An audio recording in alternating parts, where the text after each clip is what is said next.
whatever. We'll just go ahead and do a walkthrough. So, hello, today we killed the boss. I am just going to provide some insight from a tank POV and kind of go over each and every bit of this. It took us a lot more pulls than we would have liked. We obviously had a lot of issues and finished a lot lower than we would have, enjoyed.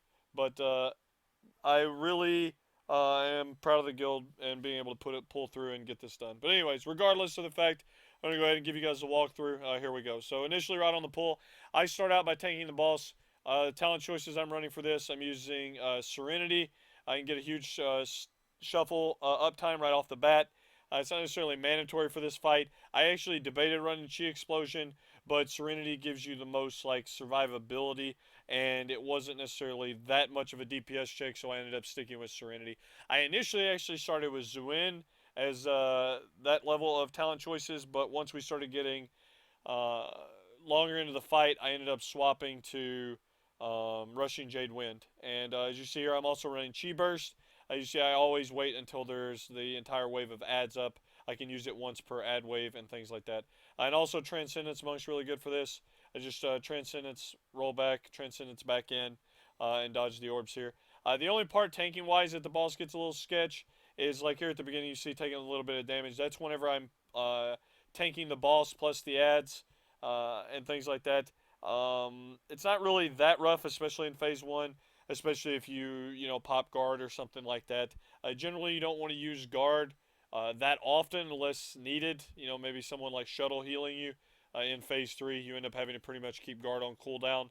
But today we swapped Bob in and Field Crest and things like that, and it was very, very reliable tank healing. But you see there, add spawn, let loose in Chi Burst and drop Ox Statue just to try to hold threat there on the tank. Run to the corner to drop the orbs off here. These nerds talking about me getting hit by an orb. You see it comes in behind me there as I'm running into the boss. We had like one early death there from Nodos. I forget why he died. I don't remember. But so there we go. Not much really going on in phase one. Ad gets gripped in. Swap to this. I use Touch of Death on the first and the third ad. I try to use Touch of Death as often as possible in this fight, just because it's really strong for a lot of the ads. So yeah, Chi Burst through the ads there. This one, since I know a lot of the healers and shit are moving for this Force Nova coming up, I go ahead and I pop my shield wall in this wave every pull. Transcendence back in around the rings. You see here, you see Shuttle taking about like 8 ticks from the Force Nova, more than he should be. Get a little extra damage here on the boss. This is something we kind of tweak towards the later pulls. Not really focusing on the ads. Me and myself and Philip will be able to get these down. So got a little bit extra boss damage there. Ox Statue is just really, really good for this fight, just because there's so many instances where the ads, end up it's just really helpful to keep things situated and things like that. I know Paragon was using 3 tanks. It would definitely probably provided some stability and things like that. Especially picking up ads. Anytime that you have the blood DK was just doing so much damage, it wasn't like he was a lot lower than anyone else. So it was definitely no issues there. I mean the fight. What I'm getting at is I know the fight is clearly too tankable. I think the third tank, they probably just added for stability or something. Who knows? Maybe they'll answer that in a Q&A or some shit. But you see here, coming out of the first intermission and whatnot, we're actually still in the first intermission. You can see my damage is actually decent. I'm creeping around like 8th. If I went like full-blown, like pad status, I could get up to about 4th, based on what I saw through all of our pulls. But, usually coming out of the first intermission after that touch of death on the War Mage there, I'm usually around between 5th and 8th on this particular pull. I end up at around 7th place. And just to go into our phase 2 strat here, it's not, I guess, what you see in most of the other videos. Most of the other videos, you have the boss in the middle and the raid around the outside, but we're just kind of taking advantage of the Monk Transcendence and things like that. Right here, me and Absalom are just taunting the boss back and forth. Working on keeping the stacks low on the boss, and anytime the boss would come out, we would be basically calling out outside or inside edge. you see me get ported to the raid, and then I just have my Transcendence down in the middle and just instantly poured in, and then just continue using whatever range DPS mechanics I have, whether it be Chi Burst or the Sith Lightning shit on the boss. And again, Monk, talking about the, viability of a Monk on this encounter. Just the mobility of a Monk is really strong here, and things like that. You have Roll and Flying Serpent Kick if you're a Windwalker, Tiger's Lust, shit like that. It's really strong, and then Transcendence as well. So, you see here, we're just kind of like, as the phase goes on, you'll see the boss just kind of gets kited in a circle around the room. Tanks swapping stacks as much as they can here. The boss hits decently hard and things like that. The way that we're handling the debuff, in the back, you can see the mages and the hunters are back there, and you see I get ported, and then I just call out be on the outside edge, and my Zen Med is in the middle. I just poured in. I drop a new Zen Med before I run back out. Be mindful of where the traps are. Obviously it may seem a little less efficient, but it's really just not that bad. Any phase 2 strat you go with, whether the boss in the middle of the room and the raid's on the outside or not, you end up like, there's a lot of movement involved because you're gonna have to move for traps. You're gonna have to reposition yourself and force novas and shit like that. So, it's not maybe not optimal, but it's something that we just did really early on and it worked fine. I used Touch of Death on this mob. Just trying to call out each one of those that I tried to. Actually, yeah, I got it off on that one. I almost died. That was probably the one corner that I died on more than the rest for whatever reason. I'm not sure why that particular part of the circle around the room was the most deadly, but that's just kind of how it turned out over the pulls. But yeah, phase 2 strats, like I said, there's quite a few that can work. Phase 3 is kind of where the biggest amount of shit can really matter. Even phase 1, it's not really that critical. You can have like a more clean phase 1 strat, but at the end of the day, it's a very trivial phase. Same with phase 2. This fight is pretty much made in phase 3 and phase 4. Not even phase 4, to be honest. I guess it just depends on matter of perspective. As a guild, we had the most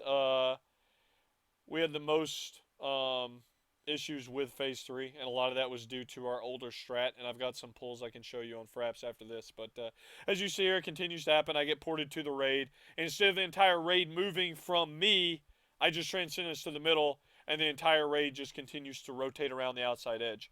This is a strat that's only doable if you have a monk tank. And a lot of people are like, well, what about a warrior? What if you have heroic leap? Well, the thing with phase 2 is you're instantly rooted upon being ported, so you can't react to the Mark of Chaos and things like that. Our second intermission strat's actually really cool.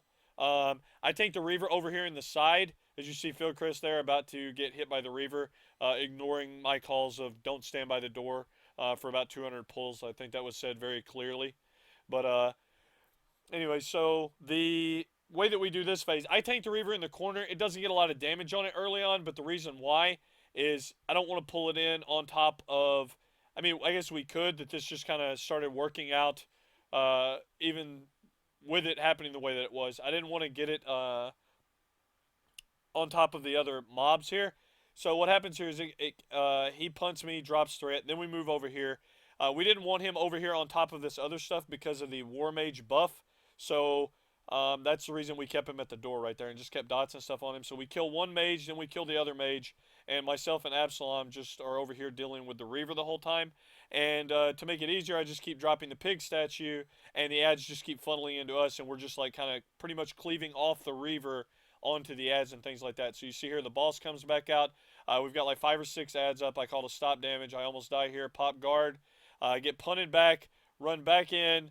Trying to sit on my shield wall as long as I can. All right, I see the Reaver getting low. I pop shield wall to get more out of my Touch of Death. Go ahead, get the Reaver down, really quick, smooth transition. Boss is only at 7 stacks. And face the boss towards the range to make sure to spawn the ad. The first one especially, because this one's very key, because you're showing the transition coming out of the second intermission to the phase 3. Face that one toward the range. Obviously, optimally, you want to face all of them that way, but sometimes situations don't really allow for that. You see Mark of Chaos, tank is rooted again. I stay in here, get as much damage off as I can without cutting it too close.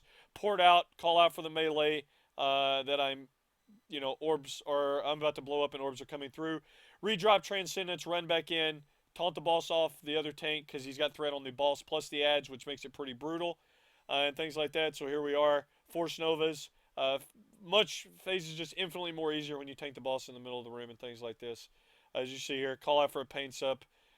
Didn't need that paint sup. It was kind of like a safety measure because there was a lot of times previously where I was getting threat on a lot of those ads. So got a new big ad spawn here. Absalom taunts the boss just to reset the stacks. I immediately re-taunt, force the tank debuff is about to come out. You see here, they're keeping up with the ad pretty handily. Right here, I could go ape shit on the ads and get threat on every one of those, but I learned my lesson really early on. I don't want to get threat on those and then pour it out and be out of range of healers, so I kind of had to chill. You see there, I kind of threw a dizzying haste keg in there. The reason for that is these ads are slowable, and if Absalom wanted, he could kind of shimmy around and keep them from really hitting him while I'm not in there and things like that. So it's just like little small things like that help mitigate a lot of tank damage. You see here, I forgot to drop my Transcendence. I always check for it. I look back, I say, oh shit. Roll back, drop the Transcendence, then come back in and taunt the boss. I actually wiped a couple pulls forgetting to redrop Transcendence. I mean, it's just something you gotta just anytime you use it, you want to get in the habit of immediately redropping it. So here I'm pretty careful again on getting threat back off of the ads. Port back out with Transcendence. Boss is, going down at a pretty steady rate here. And here we go. Coming back in here, taunting the boss back. Notice that my shuffle is kind of downtime. I pop Serenity here to get a lot more shuffle uptime going. Just spam here on the boss. These ads should be on top of the boss. I'm not sure why they were kind of out like that for a bit, but you see here, we pretty much know at this point all we have to do is kill one more ad, and here it spawns. We're pretty much like going ham on the boss here, making sure we get a phase change. Now we know the phase change is coming. Swap to the ad, get it down. Alright, so new ads are coming in for the phase change. So I drop the statue, making sure all these ads get funneled in. I get one last mark of chaos. I pour it out, and they have the entire clump of shit there. As soon as this blows up, I get in there and start doing as much damage as I can. Dodge this orb. Shuttle, take notes.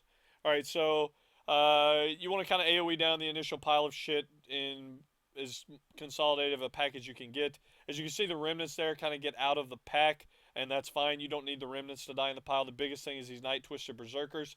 And shit gets kind of a little sketch here because I want to have all of these on me, and I think Absalom gets 2 of them on him at this point.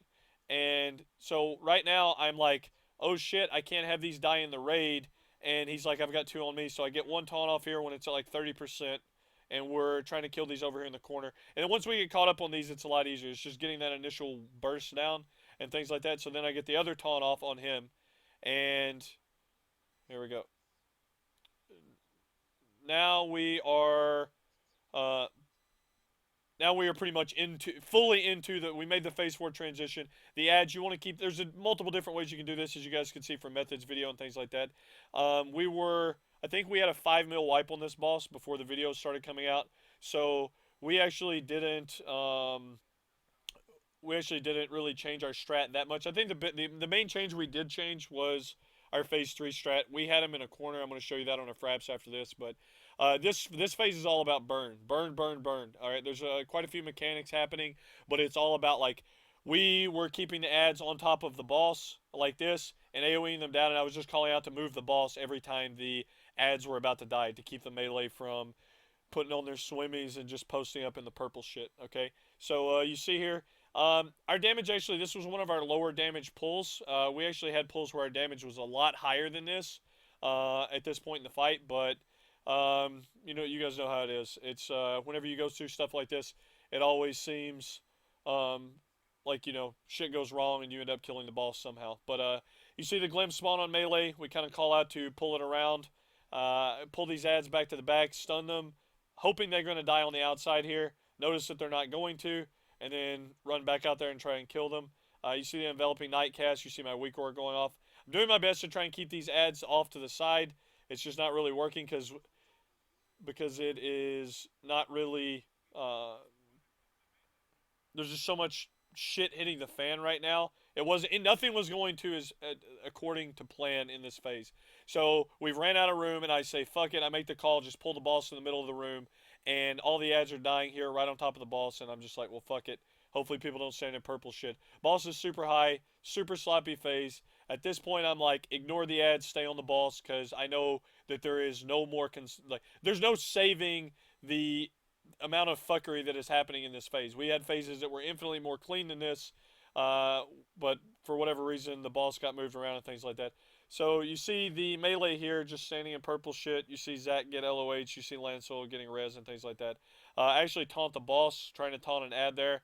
Boss turns to me and kills me at 2%. But the kill is pretty much secured at that point. So that's that's yeah. I mean, that's a quick commentary of how the kill went. I mean, nothing crazy special, but you know, it is what it is. Real quick before I go ahead and trim this off, I have a real quick. I show you guys like a 5 mil wipe from a couple nights prior. Um, this is actually like on Wednesday, early Wednesday or late Tuesday or something. This was back, I think. It was after the Russians killed it. It was before anybody else though, so I'm thinking, yeah, this was when like I think only whatever night it was only like 4 guilds that killed it at the time. This was our phase 3 strat at the time, man. It was, we had the boss in this corner, and it may not seem like that big of a deal, but it was loads different because by the end of the phase, you kind of like, if you can kind of see how this is going. You can kind of see the traps kind of closing us off here. This was our initial strat for the vast majority of the pulls and things like that. But yeah, you can kind of see how, especially like right here, you can kind of see at the end of the phase during the transition, we're kind of like pigeonholed in this corner. Very little room for movement and things like that. But this was actually one of our cleaner phase fours. This one worked out a lot more. Kited the boss around the room perfectly. Had a lot better even AoE on the ads and things like that. We actually weren't lusting in phase four at the time. We were still lusting in phase three because phase three was so difficult for us. And we I think just fucked up glimpses on this pull. I mean, this just goes to show you this is how close we were to killing it way earlier in the week, and it took us several days to get back and actually get the kill. There's several reasons for that, but just I guess it just goes to show you how brutal the boss is, unforgiving, and things like that. I mean, it's not really that hard of a boss. It's just a constant mechanic check. So you know, here you see people kind of dying and shit. This was like a five. It ends up being like a 5 mil wipe here. Um, I'll keep the balls targeted. 5.7 mil, if my memory serves me correctly, and things like that. So there you see it. 5.9 raids dying. But yeah, like I said, this was several days ago. But that was how not to do phase three, basically. So hopefully you guys enjoyed the commentary. If anybody has any questions, feel free to ask.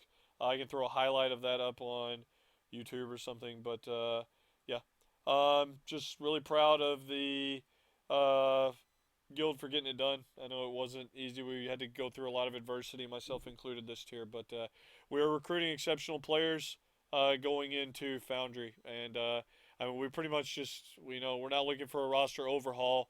We're looking for 2 or 3 key people to fill 2 or 3 key spots that we're replacing.